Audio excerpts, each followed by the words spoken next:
Bitcoin क्या है, कैसे काम करता है, इसको कहाँ रखा जाता है, ये सब को लेकर आपके मन में बहुत सवाल होंगे। इंटरनेट की बदौलत आज सभी की ज़िंदगी आसान हो गई है।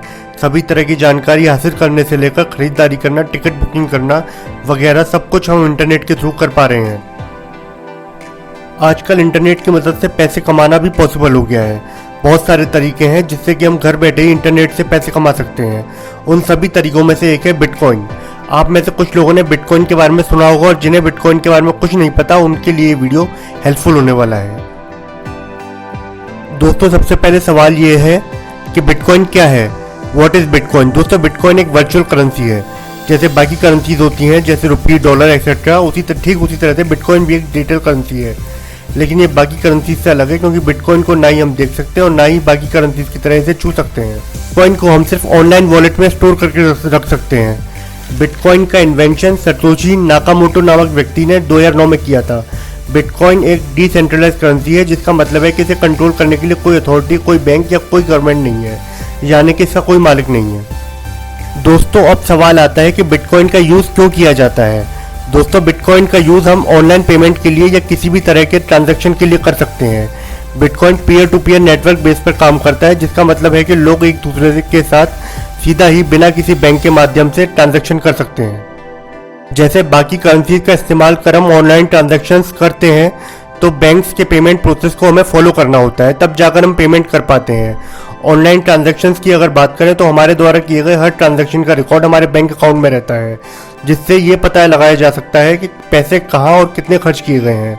लेकिन बिटकॉइन की कोई सेंट्रलाइज अथॉरिटी नहीं है, इसलिए उसके साथ किए गए ट्रांजैक्शंस एक पब्लिक लेजर में रिकॉर्ड रहते हैं, जिसे हम ब्लॉकचेन कहते हैं। दोस्तों, अब सवाल आता है कि बिटकॉइन का आज का रेट क्या है। अगर बिटकॉइन के वैल्यू की बात हम यूएस डॉलर्स में करें तो आज बिटकॉइन का वैल्यू है $36,400। इसकी वैल्यू कम या ज़्यादा होती रहती है क्योंकि इसको कंट्रोल करने के लिए कोई भी अथॉरिटी नहीं है, इसलिए इसकी वैल्यू इसके डिमांड के हिसाब से चेंज होती रहती है। दोस्तों, अब सवाल आता है कि बिटकॉइन को हम स्टोर करके कैसे रखते हैं। दोस्तों, बिटकॉइन को हम सिर्फ इलेक्ट्रॉनिकली स्टोर करके रख सकते हैं और इसे रखने के लिए बिटकॉइन वॉलेट की ज़रूरत होती है। बिटकॉइन वॉलेट कई प्रकार के होते हैं, जैसे desktop wallet, mobile wallet, web based wallet. इनमें से एक वॉलेट का इस्तेमाल कर हमें इसमें अकाउंट बनाना होता है। ये वॉलेट हमें एड्रेस के रूप में यूनिक आईडी प्रदान करती है।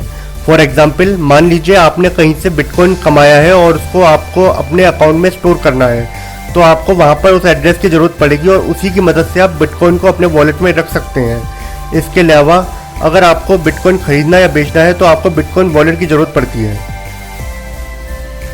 दोस्तों, अब सवाल आता है कि बिटकॉइन के डिसएडवांटेजेस क्या है या बिटकॉइन यूज़ करने के नुकसान क्या हैं।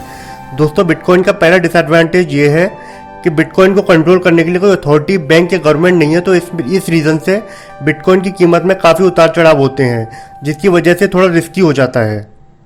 दोस्तों, बिटकॉइन का दूसरा और बड़ा डिसएडवांटेज ये है कि अगर कभी आपका अकाउंट हैक हो जाता है तो आप सारे बिटकॉइंस खो देंगे और इसे वापस भी नहीं लाया जा सकता। दोस्तों, अगर टोटल बिटकॉइंस की बात करें तो अभी तक करीब 18 मिलियन बिटकॉइन आ चुके हैं, मतलब अभी टोटल 18 मिलियन बिटकॉइंस के करीब है वर्ल्ड वाइड। दोस्तों, अगर जानकारी अच्छी लगी हो तो कृपया चैनल को सब्सक्राइब करें।